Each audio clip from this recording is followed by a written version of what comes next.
বিয়েবাড়ির একটা স্পেশাল খাবার হলো জালি কাবাব। বড় ছোট সবার নজর থাকে সেই জালি কাবাবের দিকেই। প্রিয় দর্শক, আজকে আমি আপনাদের সাথে হুবহু বাবুর্চিদের মতো কিভাবে পারফেক্ট জালি কাবাব তৈরি করবেন সেই রেসিপিটাই শেয়ার করব। কাবাবগুলো ওপর থেকে হবে বেশ জালিদার এবং ভেতরে থাকবে সফট এবং জুসি। আশা করি আজকের রেসিপি আপনাদের ভালো লাগবে। আজকের এই জালি কাবাব তৈরি করার জন্য আমি এখানে নিয়েছি 400 গ্রাম চিকেন কিমা, 2 পিস চিকেন ব্রেস্ট আমি খুব ভালো মতো ধুয়ে পরিষ্কার করে মিট গ্রাইন্ডারে মিহি কিমা করে নিয়েছি। এবার সব মশলাগুলো অ্যাড করব। প্রথমেই দিয়ে দিচ্ছি 1 চা চামচ লবণ, 2 চা চামচ লাল মরিচের গুঁড়া, হাফ চা চামচ হলুদের গুঁড়া, 1 টেবিল চামচ ধনিয়ার গুঁড়া, 1 চা চামচ জিরার গুঁড়া।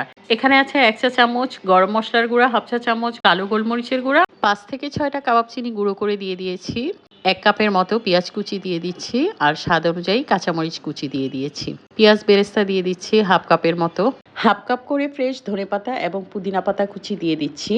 অবশ্যই দেওয়ার চেষ্টা করবেন, এতে করে জালি কাবাবের ফ্লেভারটা অনেক বেশি ভালো আসে। চিকেন পাউডার দিয়ে দিচ্ছি 1 চা চামচ, এটা অপশনাল, হাতের কাছে না থাকলে দিবেন না। সয়া সস দিয়ে দিয়েছি 2 চা চামচ, লেবুর রস দিয়ে দিয়েছি 1 চা চামচ, 1 চা চামচ করে আদা বাটা এবং রসুন বাটা দিয়ে দিয়েছি। 1/4 কাপ অর্থাৎ 4 টেবিল চামচের মতো দিয়ে দিচ্ছি টোস্ট বিস্কিটের গুঁড়া। আপনারা চাইলে ব্রেড ক্রাম্বসও ব্যবহার করতে পারবেন। একটা ডিম দিয়ে দিয়েছি আর সাথে 3 টেবিল চামচ ময়দা দিয়ে দিয়েছি। 2 চা চামচের মতো টমেটো সস দিয়ে দিচ্ছি। ব্যাস, সবকিছু দেয়া হয়ে গেছে। এখন সুন্দর করে হাত দিয়ে কষলে কষলে মাংসের কিমার সাথে খুব ভালো মতো সবগুলো উপকরণ মিশিয়ে নিব। জালি কাবাব বানানোর আগে অবশ্যই মাংসের কিমার সাথে সব উপকরণগুলো খুব ভালো মতো মেশাতে হবে। আপনি যত ভালো করে কিমার সাথে মশলাগুলো মেশাবেন, জালি কাবাবটা তত বেশি মজা হবে। একটু খেয়াল করলেই দেখবেন বাবুর্চিরা কিন্তু মাংসের কিমার সাথে সব মশলাগুলো অনেকটা সময় নিয়ে কষলে কষলে মিশিয়ে নেয়। প্রায় 3 থেকে 4 মিনিট এভাবে কষলে কষলে মিশিয়ে নেওয়ার পর হাতে সামান্য পরিমাণ মাংসের মিশ্রণ নিয়ে চেক করে দেখবেন কাবাবের শেপ দেওয়া যাচ্ছে কিনা। যদি শেপটা ঠিক মতো আসে তাহলে বুঝতে পারবেন আপনার কাবাবের মিশ্রণ একদম পারফেক্ট হয়েছে। যদি আপনাদের কাছে মনে হয় আপনাদের কাবাবের মিশ্রণটা কিছুটা নরম হয়ে গেছে, সেক্ষেত্রে সামান্য পরিমাণ ময়দা অথবা ব্রেড ক্রাম্বস যোগ করে নিতে পারেন।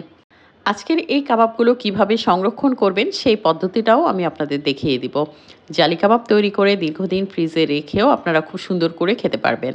কাবাবের এই মিশ্রণটা রেডি হওয়ার পর রেস্টে রাখার কোনো প্রয়োজন নেই, সাথে সাথেই কাবাবগুলো তৈরি করতে পারবেন। পরিমাণ মতো মাংসের মিশ্রণ হাতে নিয়ে হাতে ঘুরিয়ে বলের মতো শেপ দিয়ে অন্য হাত দিয়ে প্রেস করে দিলেই সুন্দর একটা কাবাব তৈরি হয়ে যাবে। তো সবগুলো কাবাব আমি একইভাবেই তৈরি করে নিয়েছি, দেখতেই পাচ্ছেন।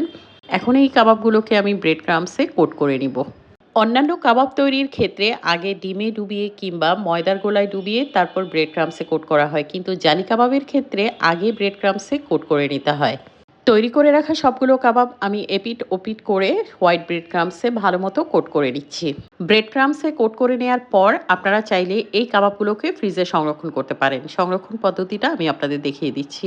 সবগুলো কাবাব বেশ সুন্দরভাবে ব্রেড ক্রাম্বসে কোট করে নেওয়া হয়ে গেছে, দেখতেই পাচ্ছেন। 400 গ্রাম মাংসের কিমা দিয়ে আজকে আমি প্রায় 32টার মতো চিকেন জালি কাবাব তৈরি করেছি। সেম রেসিপি ফলো করে আপনারা মাটন কিংবা বিফ দিয়েও জালি কাবাব তৈরি করে নিতে পারেন। কাবাবগুলো সংরক্ষণ করার জন্য আমি একটা এয়ারটাইট বক্স নিয়েছি। বক্সে সুন্দর করে 2 থেকে 3টা লেয়ারে প্লাস্টিক র্যাপ দিয়ে ভিডিওতে দেখানো নিয়ম অনুযায়ী বক্সে সেট করে নিয়েছি।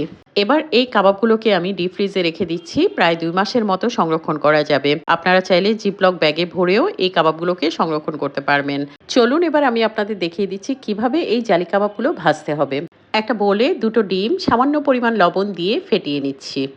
ডিমটা খুব ভালো মতো ফেটানো হয়ে গেছে, এটাকে এখন একপাশে রেখে দিচ্ছি। আর চুলায় আমি একটা ফ্রাইং প্যানে পর্যাপ্ত পরিমাণ তেল গরম হতে দিচ্ছি। যেহেতু ডুবো তেলে ভাজতে হবে তাই বেশ অনেকটা পরিমাণেই তেল দিয়ে দিয়েছি। এখন তেলটা গরম হয়ে যাওয়ার পর একটা করে জালি কাবাব ডিমে ডুবিয়ে সুন্দর করে গরম তেলে ছেড়ে দিব, ঠিক যেমনটা আপনারা ভিডিওতে দেখতে পাচ্ছেন। একইভাবে আমি আরও একটা আপনাদের দেখিয়ে দিচ্ছি। একটা জালি কাবাব ডিমে ডুবিয়ে তেলে ছেড়ে দিচ্ছি। চুলার আঁচটা এ সময় অবশ্যই মিডিয়াম টু লোতে রাখবেন। এ সময় তেলটা যদি খুব বেশি গরম হয়ে যায় তাহলে কাবাবটা তেলে ছাড়ার সাথে সাথেই ডিমটা খুব দ্রুত পুড়ে যেতে পারে। এতে করে শুরুতেই কাবাবের রংটা নষ্ট হয়ে যাবে। আর তাছাড়া মাংসের কিমাটা যেহেতু কাঁচা, তাই একটু সময় নিয়ে ধীরে ধীরে এই কাবাবগুলোকে ভাজতে হবে। প্রায় 3 মিনিট পর কাবাবের একটা সাইড যখন একটু শক্ত হয়ে এসছে তখন আমি একটা একটা করে কাবাব উল্টে দিচ্ছি।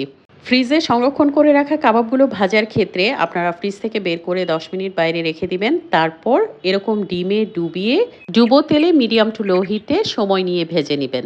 হাই হিটে ভাজতে গেলে কাবাবগুলো উপর থেকে দেখে মনে হবে কাবাবটা হয়ে গেছে, কিন্তু ভেতরে মাংসটা কাঁচা থেকে যাবে। তাই অবশ্যই মিডিয়াম টু লো হিটে ভাজবেন। যেহেতু জালি কাবাব, তাই কাবাবগুলোর উপর অবশ্যই জালি থাকতে হবে। প্রায় 7 থেকে 8 মিনিট ভেজে নেওয়ার পর এখন আমি যেই ডিমটুকু রয়ে গেছে সেই ডিমটা ভিডিওতে দেখানো নিয়ম অনুযায়ী হাত দিয়ে প্রতিটা কাবাবের উপর ভালো মতো ছড়িয়ে দিচ্ছি। এতে করে কাবাবটা যখন ভাজা হবে তখন কাবাবের উপর খুব সুন্দর জালি তৈরি হবে।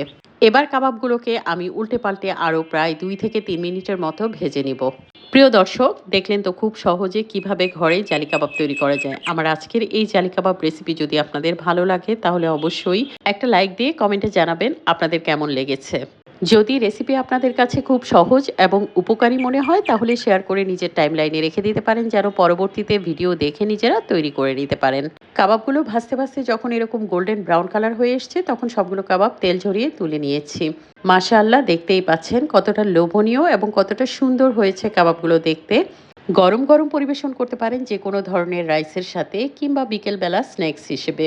কাবাবগুলো ওপর থেকে কতটা জালিদার হয়েছে দেখে নিশ্চয়ই বুঝতে পেরেছেন। একটা কাবাব আমি ভেঙে দেখাচ্ছি ভেতরে কতটা সফট এবং জুসি হয়েছে। সম্পূর্ণ ভিডিও দেখে সবগুলো টিপস অ্যান্ড ট্রিক্স ফলো করলে আপনিও এরকম পারফেক্ট জালি কাবাব তৈরি করতে পারবেন। এরকম সহজ রেসিপিগুলো পেতে পেজ ফলো করবেন। সবাইকে ধন্যবাদ, ভালো থাকবেন, আল্লাহ হাফেজ।